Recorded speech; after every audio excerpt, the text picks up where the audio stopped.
Hello दोस्तों, आज हम कुछ प्रश्नों को लेके आए हैं जो कि गद्य खंड से हैं और पुलिस कांस्टेबल और वन आरक्षी के सिलेबस में लगा हुआ है। सबसे पहले हम महादेवी वर्मा के बारे में पढ़ेंगे। तो महादेवी वर्मा का जन्म जो है 1907 में यूपी के फर्रुखाबाद में हुआ है और इसके बारे में और बाकी चीजें और देखेंगे हम कि इसकी प्रमुख जो रचनाएं हैं दीपशिखा हो गई, यामा, रश्मि, निहार, नीरजा, संध्या गीत, ये इनकी काव्य रचनाएं हैं।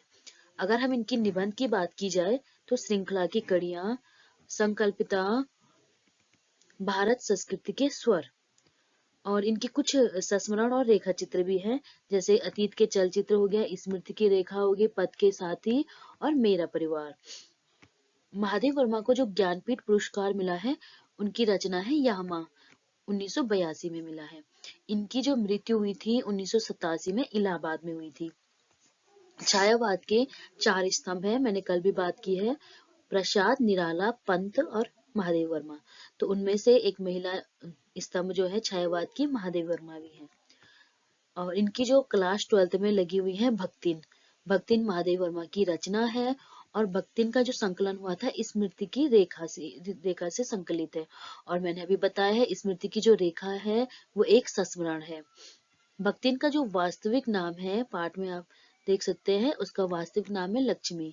और महादेव वर्मा को आधुनिक मीरा की उपाधि भी दी गई है। आगे के प्रश्न देखेंगे। 12वां नंबर का हजारी प्रसाद द्विवेदी के बारे में पढ़ेंगे।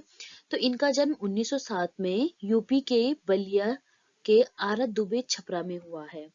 इनकी प्रमुख निबंध देखेंगे, क्योंकि हम गद्य की बात कर रहे हैं तो हम गद्य की रचनाओं को देखेंगे इनके। तो अशोक के फूल हो गए निबंध में, कल्पलता, विचार और वितर्क, कुटच, विचार प्रवाह और अशोक पर्व। इनके कुछ उपन्यास भी हैं, जैसे बाणभट्ट की आत्मकथा, चारुचंद्रलेख, पुनर्वा और अनामदास का पोथा।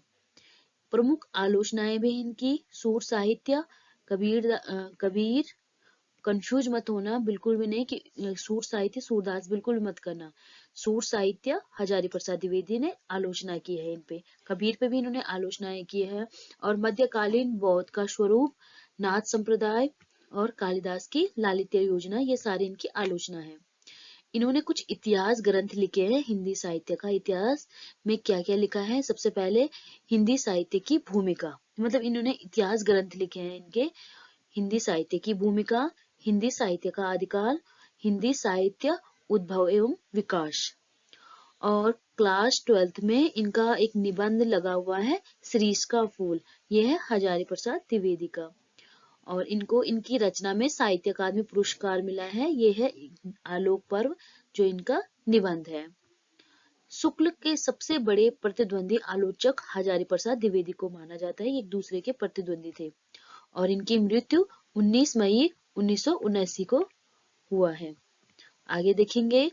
21वां नंबर का प्रश्न है प्रेमचंद्र के बारे में।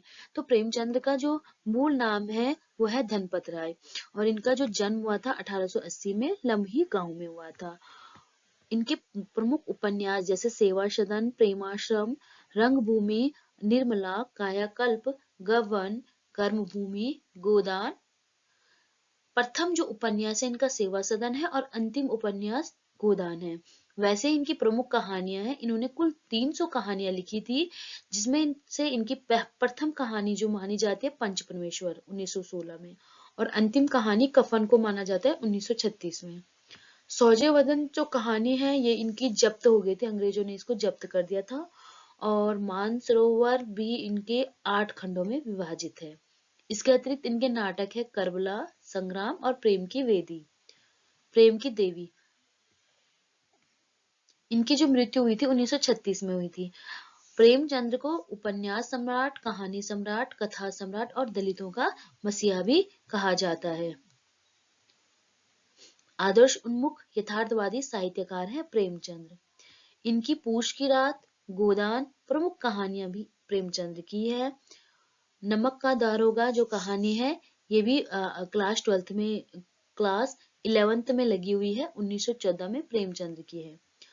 आलोकदीन वंशीधर जो पात्र है वो नमक का दारोगा से ही दारोगा के ही है।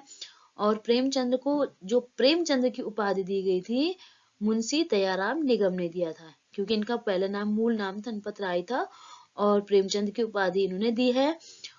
और ये नवाब राय नाम से पहले उर्दू में रचनाएं करते थे, बाद में इन्होंने प्रेमचंद नाम से हिंदी में रचनाएं शुरू करने लगे।